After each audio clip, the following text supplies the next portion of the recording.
14절부터 20절까지 제가 봉독하겠습니다. 얼마 안 되어 섬 가운데로부터 유라굴로라는 광풍이 크게 일어나니 배가 밀려 바람을 맞춰 갈 수 없어 가는 대로 두고 쫓겨가다가 가우다라는 작은 섬 아래로 지나 간신히 거루를 잡아 끌어올리고 줄을 가지고 선체를 둘러 감고 스르드시에 걸릴까 두려워하여 연장을 내리고 그냥 쫓겨가더니 우리가 풍랑으로 심히 애쓰다가 이튿날 사공들이 짐을 바다에 풀어버리고 사흘째 되는 날에 배의 기구를 그들의 손으로 내버리니라. 여러 날 동안 해도 별도 보이지 아니하고 큰 풍랑이 그대로 있음에 구원의 여망마저 없어졌더라. 아멘.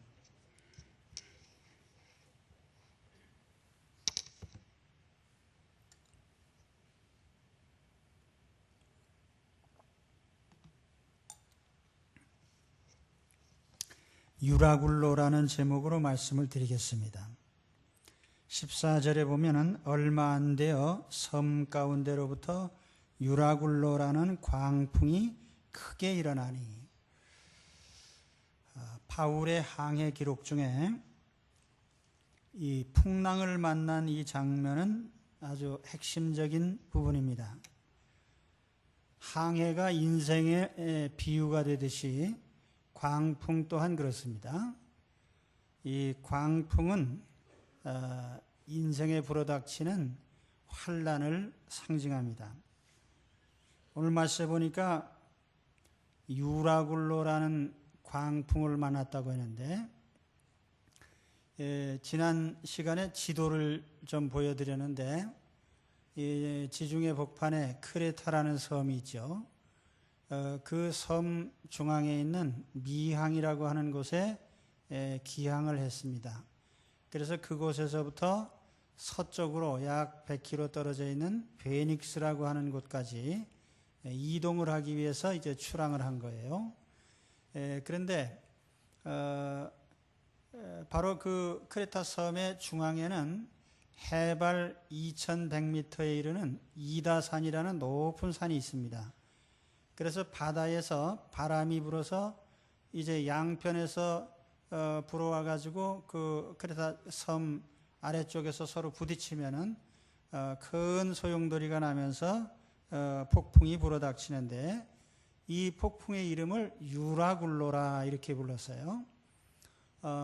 유라굴로라는 것은 헬라어와 라틴어가 합쳐져서 된 말인데, 유로스란 말은 동쪽을 가리키는 말이고 아퀼로라는 말은 북쪽을 가리키는 말이에요. 그래서 직역하면은 동북 뭐 이런 뜻인데, 영문 성경에 보면은 이게 노스 이스터라고 이렇게 번역을 했어요. 뭐 북동풍쯤 될 수도 있고, 또 이것이 북풍과 동풍이 부딪혔다는 뜻인지 북동풍이 불었다는 말인지 잘 모르겠어요.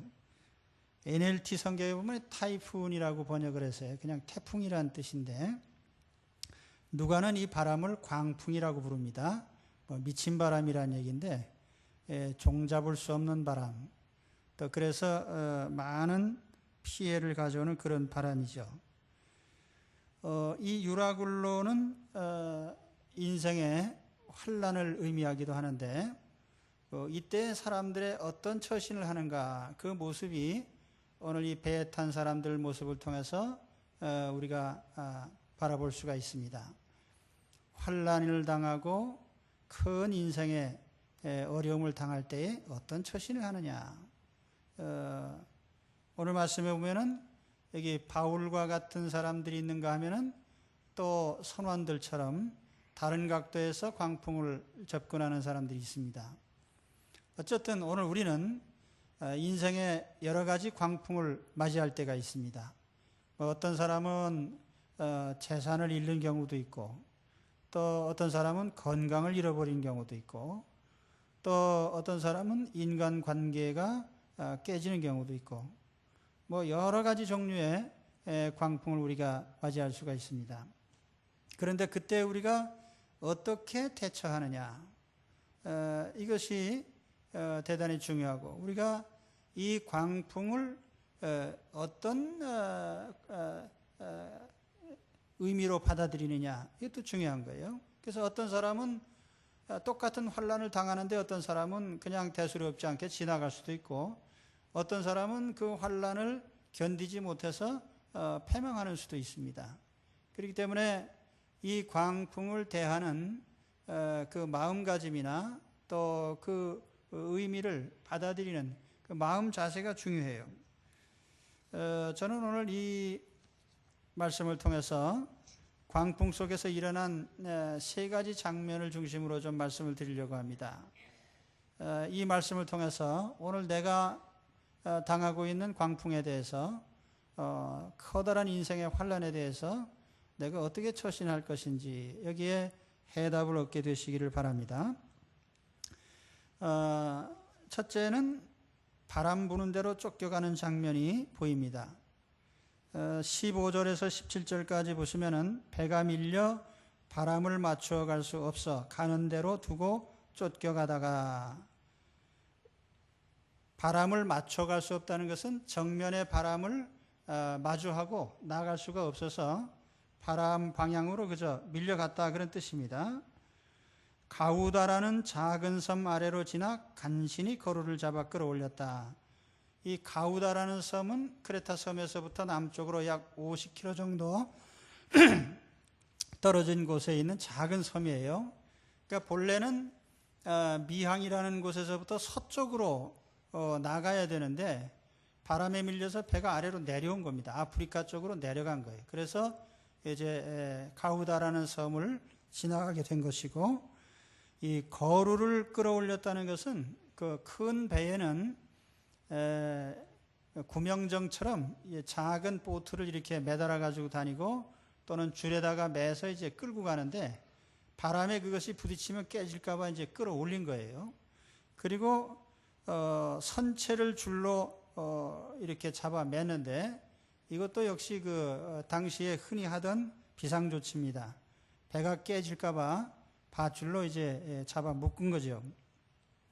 그리고 스르디스에 걸릴까 두려워 연장을 내리고 그냥 쫓겨갔다. 이 스르디스는 모래톱입니다. 사정이라고도 하고 모래톱이라고도 하는데, 배가 가다가 이 모래톱에 걸리면 꼼짝달싹 못합니다. 그런데 만일 폭풍을 만난 지경에서 모래톱에 얹히게 되면 그대로 배가 깨져버려요. 그래서 이 스르디스는 굉장히 무서워하는 그런 상황인데, 이 스르디스는 대개 그 아프리카 북쪽 해안 지역에 많이 있었다고 합니다. 그래서 이제 이 사람들의 형편은 바람 부는 대로 밀려가다가 이제는 스르디스에 걸리지 않기만을 간절히 바란 거죠. 그러면서 바람에 밀려가는 겁니다. 이게 쫓겨간다고 하는 페로라고 하는 그 헬라어는 운반한다는 뜻이죠. 배가 화물과 사람을 운반해야 되는데 오히려 이제 바람의 운반을 당하는 그런 처지에 놓인 거예요. 이 폭풍에 밀려가는 이 모습을 보면은 인간의 계획이라는 것이 얼마나 허망한 것인가, 이걸 볼 수가 있어요. 자, 우리 이제 하루만 지나면 베닉스라고 하는 좋은 곳에 가서 머물 수 있습니다. 거기 가서 3개월만 지나면 겨울을 납니다. 이거보다 더 좋은 아이디어가 없죠. 그래서 좋은 계획을 세우고 순풍에 돛을 달고 출항을 했는데, 출항하자마자 광풍이 불어닥쳐서 이제는 자기의 의도되는 방향으로 간 것이 아니고 전혀 원치 않는 방향으로 계속 운반을 당하는, 밀려가는 처지에 있는 것입니다. 사실 이 유라굴로는 이 선장이나 선원들의 마음속에서는 없었지만은 하나님께서는 이미 계획표에 있는 거예요. 그래서 사도 바울이 뭐라고 했습니까? 출항하지 않는 게 좋겠다, 그렇게 얘기를 했잖아요. 하나님께서는 유라굴로라는 광풍을 이미 하나님의 계획상에 이건 놔두신 건데, 사람들이 그걸 무시하고 계획을 세운 거죠. 자, 오늘 우리가 어떤 인생의 계획을 세울 때 물론 인간적으로 생각해서 최상의 어떤 조건을 세울 수가 있습니다. 그렇다 해도 하나님을 무시하고 하나님의 뜻을 감안하지 않고 인생의 계획을 세우는 것은 무모한 것입니다. 세상 사람들이야 어떻게 하든지 간에 하나님을 믿는 사람들은 그렇게 할 수가 없어요. 지금 우리나라에서 G20 정상회의가 열릴 예정인데 미국에서 시작된 세계 금융 위기를 어떻게 해결해 볼 건가. 그래서 이 선진국 정상들이 모여서 이제 협의를 합니다. 이런 경제 위기가 나타나는 것이 불현듯 나타난 것처럼 아무리 좋은 결의를 한다고 해도 미래에 또 어떤 돌발적인 사안이 벌어질는지는 아무도 모르는 겁니다. 개인적으로도 마찬가지죠. 우리가 개인적으로 어떤 계획을 세우고 목표를 쫙 세워서 한다고 해도 과연 그것이 목표대로 될 것인지는 우리가 장담할 수 없어요. 요즘에는 이제 과학적인 기법이 많이 발전을 해가지고 옛날에는 어떤 이론을 중심으로 해서 이제 미래적인 계획을 세웠다고 하면은 요즘에는 시뮬레이션에 의해서 모든 것을 계획을 세워서 집행을 합니다. 예를 들어서 시뮬레이션이라고 하는 것은 가상의 공간에서 실제로 어떤 그 사건이 일어나는지를 한번 실시를 해보는 겁니다. 실행을 해보는 거예요. 가상 실행을 해보는 거죠. 그래서 가상 실행을 여러 번 한 후에 어떤 프로젝트를 진행하는 것이 이론적으로 잘 짜여진 그 이론을 가지고 하는 것보다 훨씬 더 효과적이라는 거예요. 그런데 우리가 아무리 시뮬레이션을 많이 한다고 해도 우리 인생사에 일어나는 변수는 너무나 많기 때문에 사실은 우리가 미래를 예측하는 것은 힘든 거예요.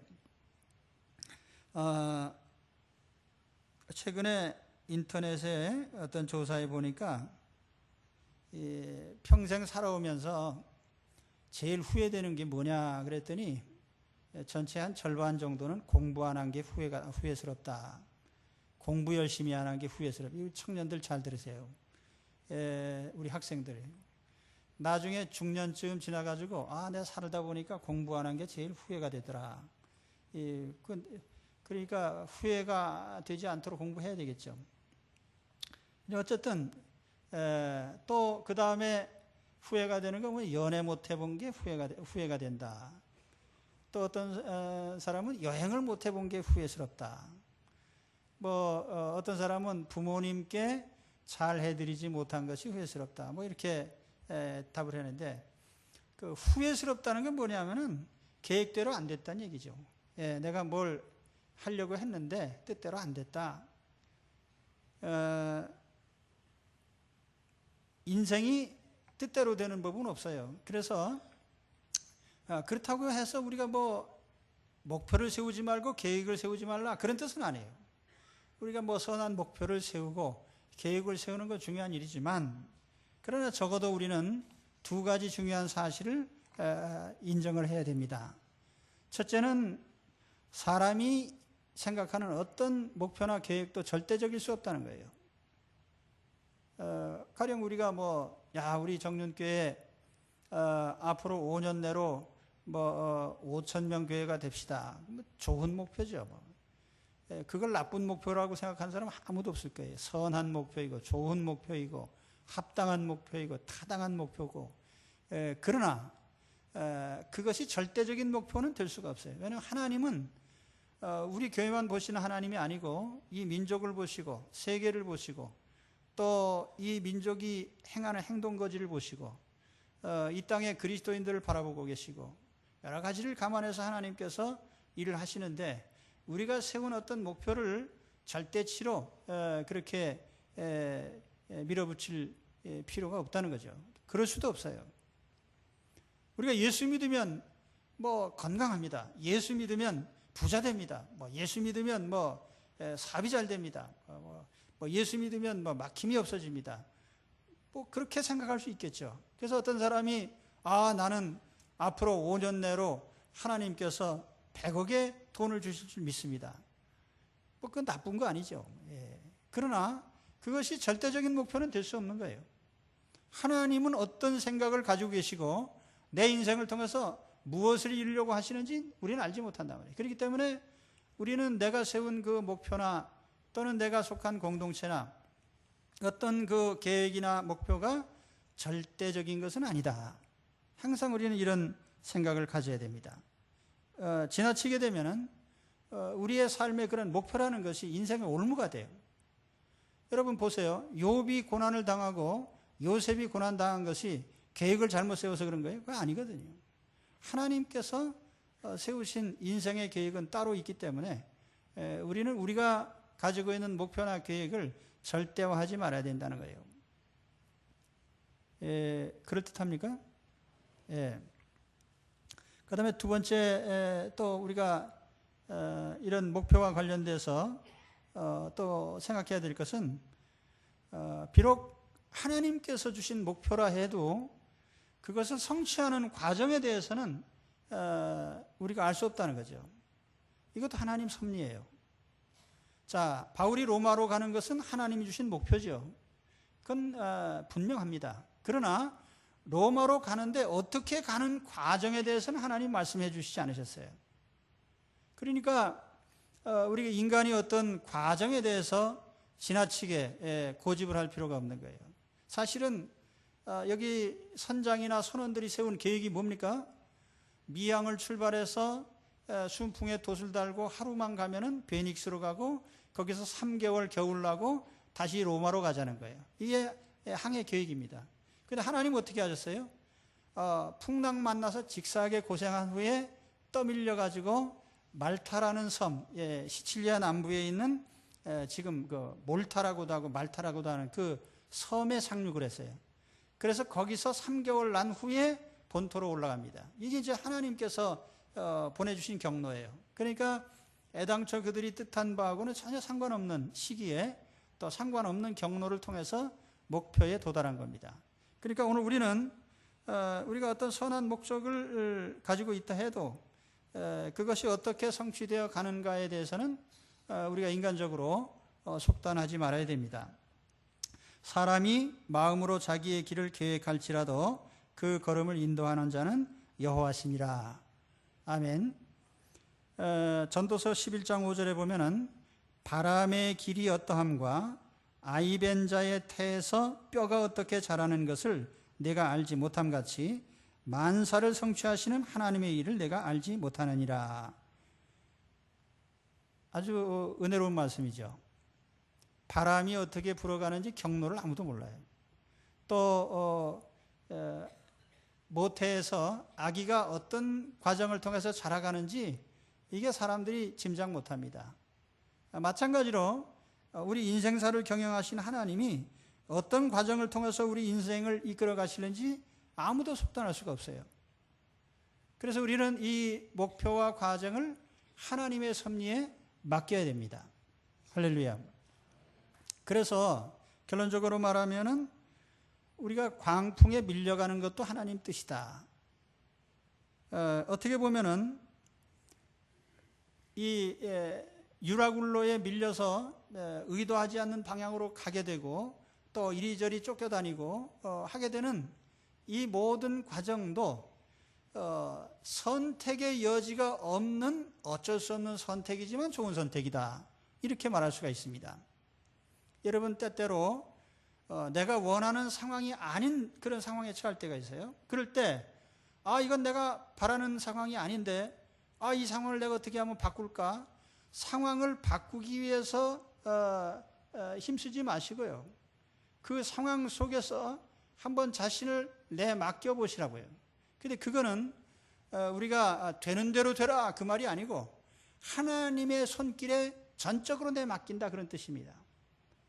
바람이 인도하는 대로요. 그 상황, 광풍도 하나님 손에 있고 가는 여정도 하나님 손에 있으니까 그 때로는 그 환난 당하는 그 속으로 뛰어 들어가는 거죠. 환난 속에서 통과해 가는 거예요, 그냥.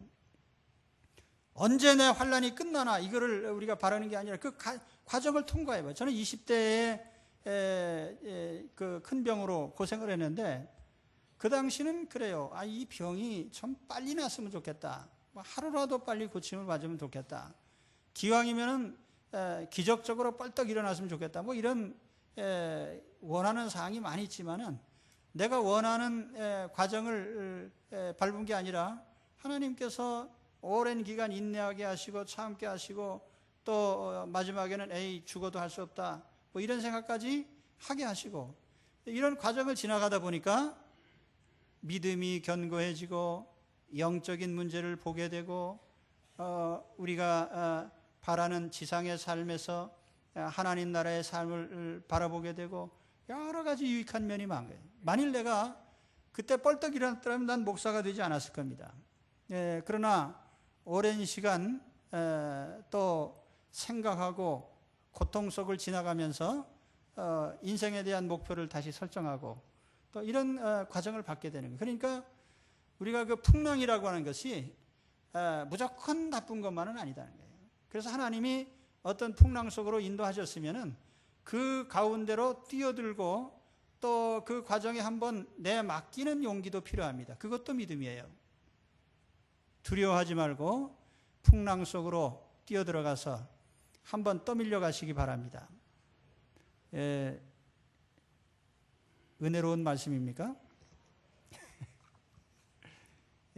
벗어나라고 해야 되는데 뛰어들어가서 당하라고 하니까 조금 은혜는 안 될지 모르지만은 그게 하나님 말씀에 담긴 뜻입니다. 그 다음에 두 번째는 짐을 다 버리는 장면이 나옵니다. 18절에서 19절까지 보면은 우리가 풍랑으로 심히 애쓰다가 이튿날 사공들이 짐을 바다에 풀어버리고 사흘째 되는 날에 배의 기구를 그들의 손으로 내어버리니라.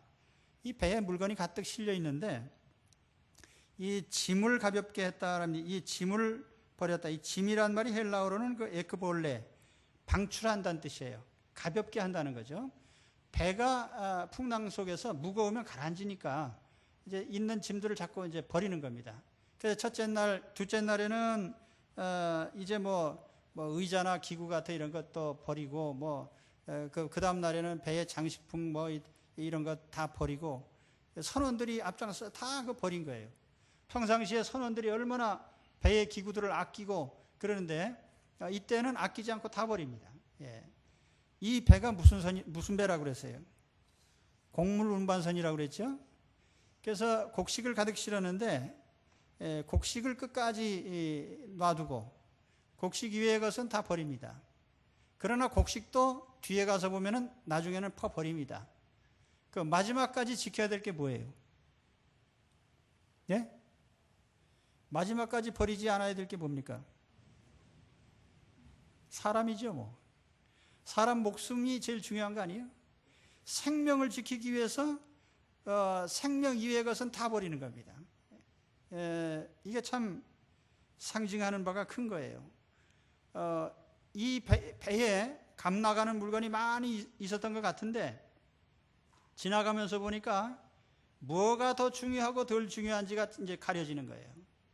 마지막 순간까지 보존해야 될 가치는 생명이라는 거예요. 오늘 우리는 평소에 뭐가 중요한지 뭐가 덜 중요한지 모릅니다.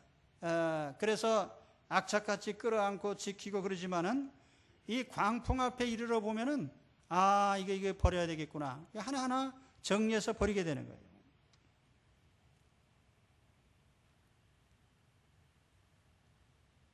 우리가 평소에 쌓아두는 짐이 뭡니까? 자, 우리 한 가정을 배라고 가정합시다. 뭘 쌓아둡니까? 거기에? 좋은 집, 또 좋은 가구, 좋은 의복, 명품들, 열심히 사서 갖다 쌓아놓죠? 그런데 봅시다. 그게 어느 시기에 내게 환란이 왔을 때 그 가치 있는 것인가? 요즘에 헬스 기구들이 굉장히 좋은 게 많이 나와요. 운동기구도 비싸고 좋은 게 많은데 운동기구 제가 써보니까 그게 한참 운동할 때는 그거 쓸만한 거예요. 병 들어서 그거 쓸 수 없게 되면요, 그거 누가 돈 주고 버려야 돼. 돈 주고. 가져가는 사람도 없고. 큰 집, 별장, 우리가 참 노력해가지고 자랑스럽게 생각하지만은 나중에 병들고 힘들어지면요, 그 관리하기가 곤란해요. 차라리 처분 곤란이죠. 작은 방 한 칸이면 좋게요. 사고를 당해서 장애를 입거나 큰 불치병에 걸려보십시오. 내 몸 하나 간수하기도 힘들어. 그러니까 명품이 무슨 소용이 있어요? 그렇죠? 소화 안 되는 사람한테 좋은 음식이 무슨 의미가 있어요? 그러니까 우리가 평소에 이거 참 귀하다, 이거 없어서는 안 된다, 그렇게 끌어안고 있던 것이 어느 상황에 이르러 보면 다 쓸데없는 거예요. 제가 세상 떠나는 분들 천국으로 보내는 것이 제 직업입니다. 그래서 연세 드신 분들의 천국으로 많이 보내드리고, 제가 그래서 그게 제 가장 보람 있는 업인데, 세상 떠나실 때 보면은요, 평생 정리해서 가지고 있던 거, 이 애지중지하던 물건들 중에 이게 나중에 다 처치곤란이 되는 거예요. 자식들도 부모님이 아무리 아끼고 잘해서 보관하던 것도요, 자식들한테 짐 되는 거예요, 그냥. 골동품으로 팔기도 그렇고. 그러니까 나중엔 다 그저 없는 게 나아요, 없는 게. 그래서 저도 이제 될 수 있는 대로 눈에 거리적거리는 건 다 버리려고 합니다. 차라리 CD에다가 동영상이나 하나 만들어가지고, 만들어 놓는 게 나아요. 무덤도 다 필요 없어요. 그거 나중에 누가 찾아와, 거기.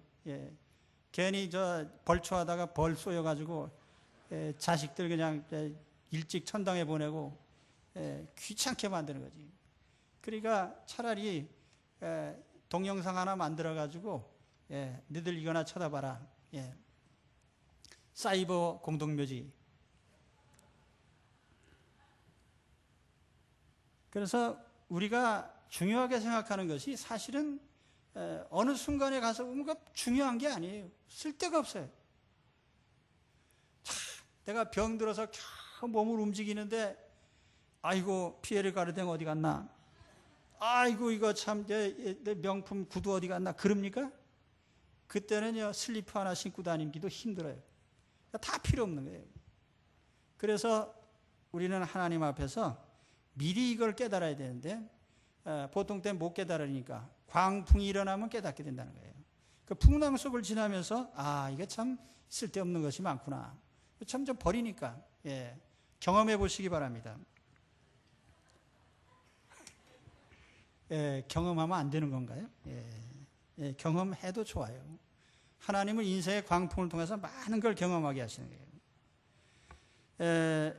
디모데전서 6장 17절에 바울이 이런 말을 했습니다. 내가 이 세대에 부한 자들을 명하여 마음을 높이지 말고 정함이 없는 재물에 소망을 두지 말고 오직 우리에게 모든 것을 후히 주사 누리게 하시는 하나님께 두며 선한 일을 행하고 선한 사업에 부하고 나눠주기를 좋아하며 동정하는 자가 되게 하라. 이것이 장래의 자기를 위하여 좋은 터를 쌓아 참된 생명을 취하는 것이니라. 아멘. 세 번째 교훈은 절망에 이르는 겁니다. 20절에 보면 여러 날 동안 해도 별도 보이지 않고 큰 풍랑이 그대로 있음에 구원의 여망마저 없어졌더라. 구원의 여망이 사라진 절망에 이르는 거죠. 그런데 우리가 어떻게 보면 절망에 이르는 것이 참 낭패인 것 같지만은 절망에 이르는 자만이 하나님을 찾게 돼 있어요. 그래서 이것은 유익한 절망이다. 저는 그렇게 생각을 합니다. 여러분, 유익한 절망에 한번 부딪혀 보시기 바랍니다. 아멘들을 안 하시네요. 그래도 절망하기 싫으십니까? 절망에 이르러 보셔야 돼요. 그래야 우리가 하나님을 찾게 됩니다. 처음에 출항할 때 바울이 뭐라 그랬어요? 야, 내가 보니까 이 항해는 위험합니다. 마지막 잘못하면은 배의 모든 거 다 잃어버리고 사람 손실도 입을 수 있습니다. 가지 맙시다. 아무도 귀를 기울이지 않았어요. 그런데 이제 모든 희망이 다 사라졌거든요. 낮에는 해가 안 보여요. 밤에는 별이 안 보여요. 해는 낮에 항해의 지표입니다. 별은 밤에 항해의 지표예요. 그러니까 낮과 밤에 항해할 수 있는 모든 지표들이 사라진 거예요. 폭풍은 계속되고 배에 짐을 덜어도 소용이 없고, 그러니까 이제는 모든 것이 절망에 이른 겁니다. 아, 이제는 끝났다. 근데 그때 불현듯 이제 오늘 20절까지 읽어드렸지만 21절에 가면 누가 등장합니까? 바울이 등장하는 거예요. 아, 이 죄수로 끌려온 보잘것없는 사람이 일어나가지고 한마디 합니다. 그런데 그때는 모든 사람들이 조용히 경청을 하죠. 아, 그랬었구나. 이게 뭡니까? 우리가 극단적인 상황에 절망에 이르렀을 때에 사람들은 비로소 인간의 한계를 느끼고 하나님의 존재를 인식하고 하나님께 내 인생을 맡기기 시작하는 겁니다. 그렇게 그런 과정이 어떻게 보면 필연적인 거예요. 저도 만일 내가 20대 때 심각한 병에 걸리지 않았으면 내가 예수님을 믿었겠나? 내가 하나님을 찾았겠나? 그래서 어떤 절망에 이른 그것이 나에게는 새로운 하나님을 찾는 출발점이 됐고 신앙의 출발점이 됐어요. 오늘 여러분 가운데 혹시 어려운 일에 부딪혀서 아, 이거 참 내 인생은 이제 한계에 도달했다 이렇게 깨달아진다면은 지금부터 시작하시기 바랍니다. 이제부터는 하나님을 의지하고 하나님 손길을 붙잡고 하나님 품 안에서 새로운 인생을 시작하시기를 축원합니다. 사람이 그렇게 되기 전에 하나님 찾으면 얼마나 좋겠어요. 그러나 사람들은 자기의 능력을 믿기 때문에 결단코 쉽사리 하나님께 자기 인생을 맡기지 않습니다. 결정적으로 절망적인 상황이 되면 그때 비로소 하나님 찾게 되는 거죠. 우리가 평소에 뭐 병 들었다고 걱정합니까? 아, 병 들면 뭐 병원에 가서 고치면 되지. 그런데 병원에서도 못 고칩니다. 그럼 그때 이제 아이쿠 큰일 났구나. 그리고 하나님 찾는 거예요. 우리가 사업을 하다가 내 경영적인 지식이나 경험이나 다 동원해서 하다가 이것저것 다 안 되고 이제는 길이 없다. 그럼 그때서야 아, 하나님, 내가 하나님 도우심이 필요합니다. 우리 영적인 구원도 마찬가지예요. 누가 정말 진정 예수님을 믿게 되느냐? 내 죄를 심각하게 느끼고 아, 내가 지옥에 떨어지는구나. 내가 지옥에 가는구나. 나 죽으면 이제 지옥에 떨어지는구나. 이거를 처절하게 느낀 사람이 예수님의 십자가를 의지하게 되는 거예요. 주여, 주님이 내 죄를 용서하지 않으면 나는 지옥에 떨어집니다. 나를 살려주옵소서. 그래서 예수님을 믿게 되는 거예요. 그러니까 물에 빠져서 확실히 죽게 된 사람이 밧줄을 잡는 거예요. 그러니까 내가 뭔가 평형, 자유형, 버터플라이 해가지고 살아날 수 있다 그런 사람은 생전 다른 거 의지 안 하죠. 내가 이제는 죽는구나라고 생각했을 때 구원의 밧줄을 잡게 되는 거예요. 오늘 여기 계신 여러분 가운데 내가 확실하게 지옥에 떨어질 사람이라는 걸 좀 느껴보시기 바랍니다. 그런 지경에 이르렀을 때 우리는 예수님을 구주로 영접하게 되는 거예요. 주님이 아니면 안 됩니다. 주님이 아니면 안 됩니다. 그 고백이 저절로 나올 수 있게 되기를 바랍니다. 그래서 우리가 광풍 속에 절망에 이르는 것도 은혜다. 확실한 절망에 이르시기를 바랍니다. 그러면 우리가 하나님을 확실하게 붙잡는 계기가 되기 때문에 이것도 은혜죠. 제가 오늘 광풍 속에서 얻는 교훈에 대해서 몇 가지 말씀드렸어요. 바울 일행이 유라굴로를 만났어요. 이 유라굴로, 미친 바람, 정말 종잡을 수 없는 바람인데 이 바람 속에서 첫째로 그 광풍 속에 밀려가는 경험을 했습니다. 내가 세운 계획이나 목표나 과정이나 이 모든 것이 다 쓸데없어지는 상황을 맞이하게 된 거예요. 아, 인생은 사람이 세운 계획이나 사람이 세운 목표대로 가는 게 아니구나. 그래서 하나님의 절대적인 손길 아래서 우리가 끌려가는 경험도 해야 됩니다. 또 그것은 대단히 중요한 경험이죠. 우리가 환난 속에서도 환난 속에서 자기를 던져서 그 가운데로 한번 떠밀려가는 체험 속에서 하나님의 섭리를 체험하시기 바랍니다. 또 우리가 짐을 버리고 기구를 버리는 이런 과정을 통해서 인생에 쓸데없는 게 얼마나 많은가. 우리가 너무나 이런 불필요한 것들에 집착하는 인생은 아닌가. 이걸 생각해 보면서 미리미리 마음을 정리하세요. 이건 정말 내게 그렇게 중요한 거 아니다. 내 생명보다 더 중요한 건 없다. 그래서 이러한 과정도 경험하시기를 축원합니다. 그리고 마지막으로는 절망이라는 것도 굉장히 유익한 경험이다. 절망에 이르게 되면 그때는 하나님만 의지하기 때문에 진정 하나님을 찾는 계기가 됩니다. 그래서 절망 속에서 신앙을 찾는 그런 은혜의 체험을 하시기를 축원합니다. 기도하겠습니다.